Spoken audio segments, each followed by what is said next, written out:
এসো আমার সাথে একটা রাত কাটাও। যদি আমাকে সুখী করতে পারো তাহলে তোমায় বিয়ে করব, না হলে নয়। নিজের সামনে দাঁড়ানো অতীব সুদর্শন পুরুষটির মুখে এহেন কথা শুনে ভয়ে লজ্জায় একদম গুটিয়ে গেল তানহা। দ্রুত কান চেপে ধরল সে। তানহাকে এমন করতে দেখে ভ্রু কুঁচকে তাকাল শাহনওয়াজ সিদ্দিকী। এই মেয়েটা তো নিজের ইচ্ছাতেই এখানে এসেছে, তাহলে এখন এসবের মানে কি? শাহনওয়াজ হালকা কেশে বলল, এই মেয়ে কি হলো তোমার? যা বলছি সেসব কি কানে যায়নি? তানহা আমতা আমতা করে বলে, আমি এমন মেয়ে নই, প্লিজ আমায় যেতে দিন।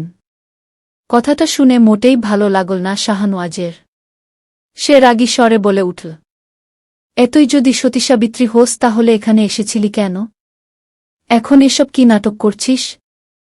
বেশি নাটক না করে জলদি গা থেকে ওড়নাটা সরা। তানহা অশ্রুসিক্ত নয়নে বলে ওঠে, না, একজন নারীর কাছে তার সম্মানের থেকে দামি কিছু না। আমি কোনো কিছুর বিনিময়েই নিজের সম্মান বিসর্জন দেব না। শাহনওয়াজের পুরো শরীর রাগে ক্ষোভে জ্বলে উঠল।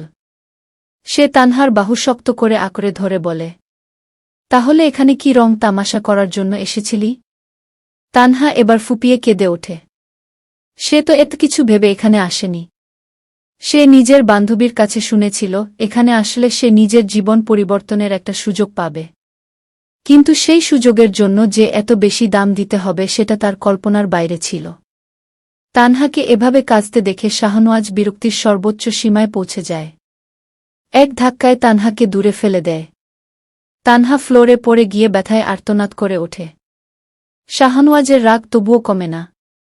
সে সিকিউরিটি গার্ডদের উদ্দেশ্যে বলে, এই মালটাকে জলদি বাইরে ফেলে এসো। এর চেহারাও আর দেখতে চাই না। অতঃপর সিকিউরিটি গার্ডরা তানহাকে টানতে টানতে বাইরে নিয়ে যায়। শাহনওয়াজের সর্বসময়ের সাথী তথা তার সেক্রেটারি আকবর ধীর পায়ে এগিয়ে এসে হালকা ঢোক গিলে বলে, স্যার, বাইরে আরও অনেক মেয়ে অপেক্ষা করছে। আপনি যদি অনুমতি দেন তাহলে। শাহনওয়াজ রক্তিম চোখে তাকায় আকবরের দিকে। তার এই দৃষ্টি দেখে আকবরের কণ্ঠস্বর রুদ্ধ হয়ে যায়। শাহনওয়াজ বলে ওঠে, আমার মুডটাই আজ নষ্ট করে দিয়েছে এই স্টুপিড মেয়ে। এখন আর কোনো মেয়ের সাথে দেখা করার রুচি নেই। ওদের সবাইকে চলে যেতে বলো। স্যার, একটা মেয়ে না হয় একটু বেঁকে বসেছে, কিন্তু বাকিরা? শাহনওয়াজের রাগী দৃষ্টি দেখে আর কথা না বাড়িয়ে আকবর তার নির্দেশনা মেনে নেয়। শাহনওয়াজ এবার একটা রকিং চেয়ারে বসে বলে ওঠে, আজ অবধি কারো সাহস হয়নি আমাকে রিজেক্ট করার। আমি সবাইকে রিজেক্ট করেছি, আর আজ কিনা ওই সামান্য একটা মেয়ে আমাকে রিজেক্ট করল। এটা আমি কিছুতেই মেনে নিতে পারছি না। এবারের শেষ দেখেই ছাড়ব।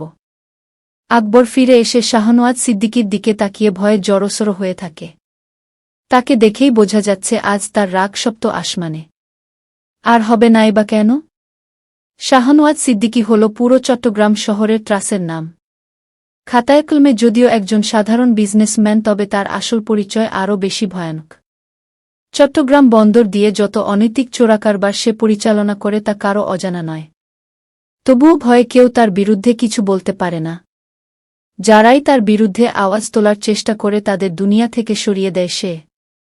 আজ অবধি কতজনকে যে তার আদেশে মেরে সমুদ্রে ভাসানো হয়েছে তার কোনো ইয়াত্তা নেই। এই শাহনওয়াজ সিদ্দিকীর পরিবার বলে কিছু নেই। তার ইচ্ছা ছিল এবার বিয়ে করবে। সেজন্যই সে আজ এই আয়োজন করেছিল। তার ডাকে সাড়া দিয়ে অনেক মেয়েও এসেছিল। শাহনওয়াজের ইচ্ছা ছিল একে একে সব মেয়ের সাথে শারীরিক সম্পর্ক স্থাপন করে যাকে তার ভালো লাগবে তাকেই স্ত্রী হিসেবে বরণ করে নেবে।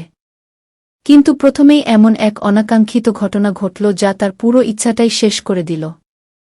শাহনওয়াজ সিদ্দিকী আচমকা আকবরের উদ্দেশ্যে বলে উঠল, ওই মেয়ের সম্পূর্ণ বায়োডাটা আমার চাই। আকবর আজ্ঞাবহ দাসের মতো মাথা নাড়িয়ে বলল, আচ্ছা স্যার, পেয়ে যাবেন। শাহনওয়াজ আশ্বস্ত হল। আকবর ছেলেটা বড্ড কাজের। কিভাবে যেন এই ভীতু মানুষটা তার মতো ভয়াবহ মানুষের সাথে মানিয়ে নিল। আর এখন শাহনওয়াজের ছায়াসঙ্গী হয়ে উঠেছে সে। তানহা নিজের চোখের জল মুছতে মুছতে নিজের বাড়িতে প্রবেশ করল। নিজের বাড়ি বললে হয়তো ভুল হবে। সে তো এই বাড়িতে পরগাছার মতো বেড়ে উঠেছে। তখনকার ঘটনা সে কিছুতেই ভুলতে পারছিল না। জীবনে অনেক কিছু সহ্য করেছে সে, তবে এমন বাজে পরিস্থিতি তার জন্য সম্পূর্ণ নতুন। তানহা বাড়িতে প্রবেশ করা মাত্রই একজন মধ্যবয়সী মহিলা এসে তার চুলের মুঠি টেনে ধরে বলে, সকাল সকাল কোনো নাঙের কাছে গিয়েছিলি নবাবজাদি? বাড়ির সব কাজ কি তোর মরা মা এসে করবে? তানহা ব্যথায় আর্তনাদ করে উঠল। এতেও দয়া হল না তার সৎ মা মর্জিনা বেগমের। তিনি আরও জোরে তানহার চুল টেনে ধরে বললেন, তোর খুব ডানা গজিয়েছে তাই না মাগি? তোর এই ডানা কিভাবে ছাড়তে হয় আমার জানা আছে। আজ সারাদিন একটা দানাও খেতে পারবি না তুই। এটাই তোর শাস্তি। তানহার চোখ জ্বলে টলমল করতে থাকে। সে কিছুই বলতে পারে না। মর্জিনা বেগম তাকে আরও নানারকম অশ্রাব্য গালমন্দ করতে থাকে। তানহার কাছে যদিও এসব নতুন নয়। নিজের মাকে হারানোর পর যখন তার বাবা দ্বিতীয় বিয়ে করে সৎমা নিয়ে এলো তখন থেকেই তাকে এসব সহ্য করতে হচ্ছে। তার আপন বাবাও কখনো তাকে কাছে টেনে নেয়নি। আর সৎমা তো সৎমাই হয়। এই নরককুণ্ড থেকেই তো মুক্তি চেয়েছিল সে। তাই তো তার এক বান্ধবী যখন তাকে জানিয়েছিল আজ হোটেল গ্র্যান্ড প্যালেসে গিয়ে শহরের অন্যতম ধনী বিজনেসম্যান শাহনওয়াজ সিদ্দিকীর কাছে সাথে দেখা করলে তার জীবন বদলে যাবে, তখন সে এত কিছু না ভেবে চলে গিয়েছিল। বছর ২২-এর তানহা বুঝতে পারেনি এই দুনিয়ার চরম জটিলতা। তানহার উপর যখন এমন অত্যাচার চলছিল তখনই সেখানে উপস্থিত হল তার সৎ বোন মিহি। সে এসে তানহাকে একটুও দয়া দেখাল না, বরং তার উপর এমন অত্যাচার হতে দেখে যেন খুশিই হল। নিজের মাকে উৎসাহ দিয়ে বলল, মারো এই বান্দির বেটিকে। ওর জন্য আজ আমায় না খেয়ে কলেজে যেতে হচ্ছে। প্রতিদিন সকালের রান্না তো ওই করে, তাহলে আজ কেন এত ব্যত্যয় ঘটল? ওর মতো বান্দি থাকতে কি এখন তুমি আর আমি রান্না করব আম্মু? মর্জিনা বেগম তেতে উঠে বললেন, কখনো না। যদিও আমাদেরই এই বাড়ির সব কাজ করতে হয়, তাহলে একে শুধু শুধু পুষছি কেন? এই মাগি, যা জলদি গিয়ে রান্না বসা। আর বাড়ির সব কাজ আজ তুই করবি। আমি ছকিনাকে আজকে ছুটি দিয়ে দিয়েছি। বলেই তিনি তানহাকে ঠেলে সামনে পাঠান। তানহা অসহায় চোখে তার পানে তাকাতেই তিনি বলেন, এভাবে কি দেখছিস? তোর এইসব ন্যাকামি দেখে আমার মন গলবে না। যা রান্নাঘরে। অগত্যা তানহা রান্নাঘরের দিকে পা বাড়ায়। পেছন থেকে মামের হাসির আওয়াজ তার কানে আসে। যেন তাকে এভাবে অপদস্থ করে আর কষ্ট দিয়ে তারা মহাখুশি। তানহা দীর্ঘশ্বাস ফেলে। নিজের এই জীবনের সাথে তো সে মানিয়ে নিয়েছে। তবুও মাঝে মাঝে মুক্তির আশা জাগে মনে। সেই ছোট্ট থেকে এভাবে বড় হওয়ায় তার মানসিক বিকাশ সেভাবে ঘটেনি। কখনো প্রতিবাদ করতে শেখেনি সে। রান্নাঘরে এসে চোখের জল মুছে সে রান্নার কাজ শুরু করে। রোজকার এই নির্মমতায় বয়ে চলতে থাকে তার জীবন। যেই জীবনের পারতে পারতে রয়েছে বিষাদের ছায়া। তানহা নিজের মতো রান্না করছিল। কারণ সে জানে রান্নাটা ঠিকমতো না হলে তার শাস্তির মেয়াদ বাড়বে। এমন সময় হঠাৎ করে সে কয়েকটা গাড়ির আওয়াজ শুনল রান্নাঘর থেকে। তানহা অবাক হয়ে বলল, আমাদের এলাকায় আবার কে গাড়ি নিয়ে আসল? মর্জিনা বেগম ও মিহি সোফায় বসে গল্প করছিল নিজেদের মধ্যে। এমন সময় হঠাৎ তাদের বাড়ির দরজা খুলে যায়। মর্জিনা বেগম চমকে উঠে দাঁড়ান। মিহিও ভীষণ অবাক হয়। দরজা খুলে যাওয়ার পরই রাজকীয় ভঙ্গিতে তাদের বাড়িতে প্রবেশ করে শাহনওয়াজ সিদ্দিকী। তাকে দেখামাত্রই মিহি অবাক হয়ে যায়। মর্জিনা বেগম অবশ্য তাকে চেনেন না। তাই তিনি বলে ওঠেন, কে আপনি? সাথে সাথেই মিহি মর্জিনা বেগমের হাতে কনুই দিয়ে গুতা দিয়ে বলে, আম্মু, সাবধানে কথা বলো।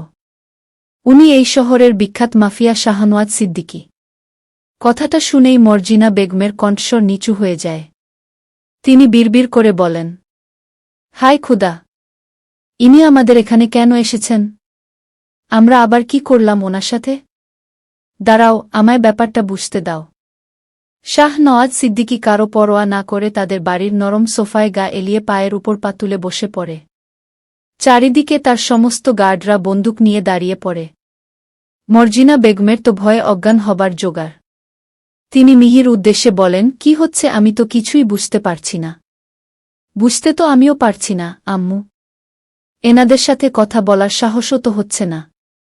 তুই এখানে দাঁড়িয়ে না থেকে যা, না গিয়ে তোর আব্বুকে ডেকে নিয়ে আয়। এমন সময় সেখানে উপস্থিত হন এই বাড়ির কর্তা আসগর ইসলাম। তিনি এসেই বলে ওঠেন, এ কি? কে আপনারা? আর আমার বাড়িতে কি করছেন? একই সময় তানহারও আগমন ঘটে সেখানে। তানহাকে দেখে শাহনওয়াজ সিদ্দিকীর মুখে একটা ক্রূর হাসি ফুটে ওঠে। নিজের পকেট থেকে একটা কানের দুল বের করে তিনি সবাইকে দেখিয়ে অতঃপর সেই কানের দুলটা সোফার সামনে থাকা ডেস্কে রেখে বলেন, এটা দেওয়ার জন্য এসেছিলাম। তানহার হাত চলে যায় তার কানে। এটা তো তারই কানের দুল।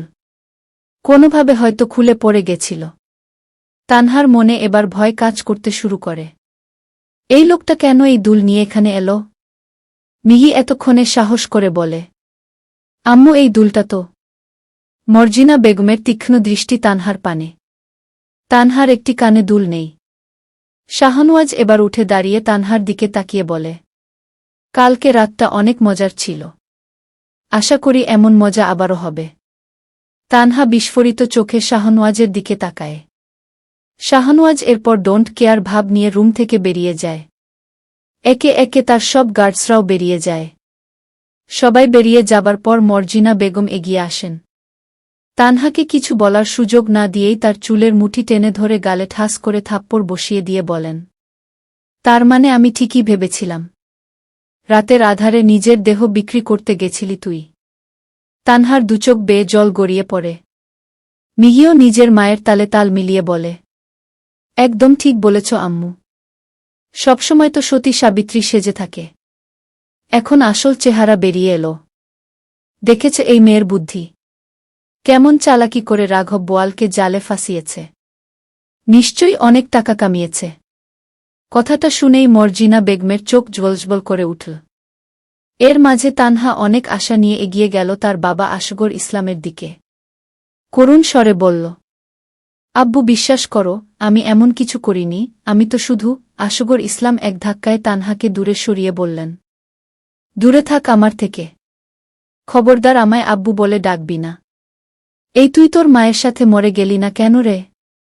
আমার সম্মান একেবারে ধুলোয় মিশিয়ে দিলি। ছি, আমার মেয়ে কিনা এসব করছে। ভাবতেও আমার গা গুলিয়ে উঠছে। মিহি এবার মর্জিনা বেগমের কাছে গিয়ে বলে, এই সুযোগ আম্মু, এই সুযোগে এই আপটাকে বিদায় করো। মর্জিনা বেগম বলেন, দাঁড়া, আমায় আগে ব্যাপারটা ভালোভাবে বুঝতে দে। কি বুঝবে তুমি আম্মু? যদি সত্যিই ওই শাহনওয়াজ সিদ্দিকীর সাথে তানহার কোনো সম্পর্ক থাকে তাহলে নিশ্চয়ই ওকে অনেক টাকা দিয়েছে। সেই টাকার ভাগ না নিয়ে ওকে কিভাবে ছাড়ি? ঠিক বলেছ তো, এটা তো আমার মাথায় আসেনি। মর্জিনা বেগম এবার তানহার কাছে গিয়ে তাকে টেনে তুলে বলেন, চল এক্ষুনি তোর রুমে গিয়ে তোর সব জিনিসপত্র গুছিয়ে দিচ্ছি। মানে কেটে পড়তো এখান থেকে। বলেই তিনি তানহাকে টানতে টানতে তার রুমে নিয়ে যান। মিহিও তার সাথে যায়। রুমে এসেই মর্জিনা বেগম ভেতর থেকে দরজাটা বন্ধ করে বলেন, অনেক হয়েছে তোর সতীপনা। এবার মানে টাকা বের কর। কিসের টাকা আম্মু? মাগো মা, কি ন্যাকামো! কিসের টাকা মানে?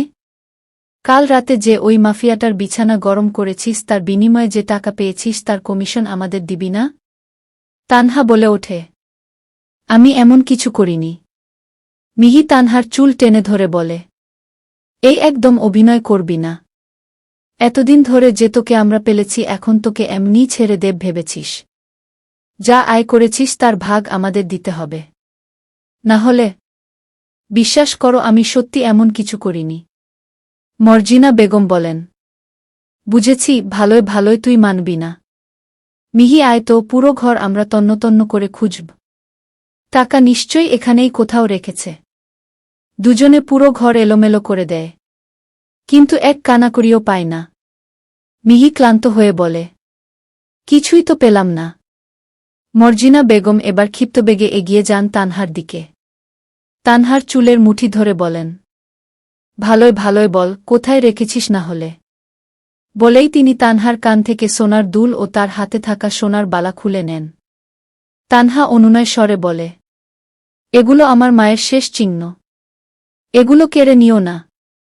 কিন্তু নির্দয় মহিলার কানে কোনো কথা যায় না। তিনি এগুলো খুলে মিহির হাতে দিয়ে বলে, এ তো ভালো কথা শোনার মেয়ে নয়, এবার যাই একে এর জায়গাটা দেখিয়ে দিয়ে আসি। বলেই মর্জিনা বেগম তানহাকে টানতে টানতে বাড়ির বাইরে বের করে দেন। তানহা হাজারো আকুতি করলেও সেসব কানে নেন না। দরজায় এনে ঘাড়ধাক্কা দিয়ে বের করে দেন। তানহা মর্জিনা বেগমের পায়ের কাছে বসে পড়ে বলে, দয়া করে আমায় বের করে দিও না আম্মু। আমি কোথায় যাব এখন? আমার যে এই শহরে আর কোনো আপনজন নেই। যেই নাঙের বিছানা গরম করেছিস তার কাছেই যা। পারলে কিছু টাকা জোগাড় করে আনিস। না হলে এই বাড়িতে তোর আর কোনো ঠাঁই হবে না। বলেই তানহার মুখের উপর দরজা লাগিয়ে দেন তিনি। তানহা সেখানেই বসে কাঁদতে থাকে। কিছু সময় পর হঠাৎ বৃষ্টি শুরু হয়। জোরে জোরে বিদ্যুৎ চমকাচ্ছিল। তানহা ভয়ে হাত দিয়ে কান ঢেকে ধরে। তানহা পুরোপুরি ভিজে যাচ্ছিল। এমন সময় হঠাৎ তানহার মাথায় কেউ ছাতা ধরে। তানহা অবাক হয়ে মাথা উঁচু করে তাকিয়ে অবাক হয়ে যায়। কারণ এটা ছিল সেই শাহনওয়াজ সিদ্দিকী। তানহা বলে ওঠে, আপনি? শাহনওয়াজ গম্ভীর স্বরে বলে, আমার গাড়িতে উঠে বসো। আপনার জন্য আমার আজ এই দশা। আপনার জন্য সবাই আমাকে ভুল বুঝেছে। আমি আপনার সাথে কোথাও যাব না। শাহনওয়াজ নিজের ধৈর্য বজায় রেখে বলে, নিজের ভালো চাইলে চুপচাপ গাড়িতে উঠে বসো, না হলে কি? আমাকে বাড়ি থেকে বের করেও আপনার শান্তি হয়নি, এবার কি জান মারতে চান? বলেই ডুকরে কেঁদে ওঠে। শাহনওয়াজ বিরক্তিতে জাতীয় শব্দ করে বলে, নারীজাতির এই এক সমস্যা কিছু হতে না হতেই ভ্যা করে কাঁদবে। বলেই সে তানহাকে আচমকা কোলে তুলে নেয়। তানহা অবাক হয়ে বলে, কি করছেন? ছাড়ুন আমায়। হুশ, নো মোর ওয়ার্ডস। বলেই শাহনওয়াজ তানহাকে গাড়িতে তুলে নেয়। তানহা ভয়ে চিৎকার করতে শুরু করে। সে বলে, আপনি আমায় কোথায় নিয়ে যাচ্ছেন? শাহনওয়াজ ঠাট্টা করে বলে, তোমায় বন্দর থেকে পাচার করে দেব। তানহা ভয়ে জড়িয়ে যায়। শাহনওয়াজ তানহার এই অবস্থা দেখে হেসে ফেলে। বিড়বিড় করে বলে, পাগলি একটা।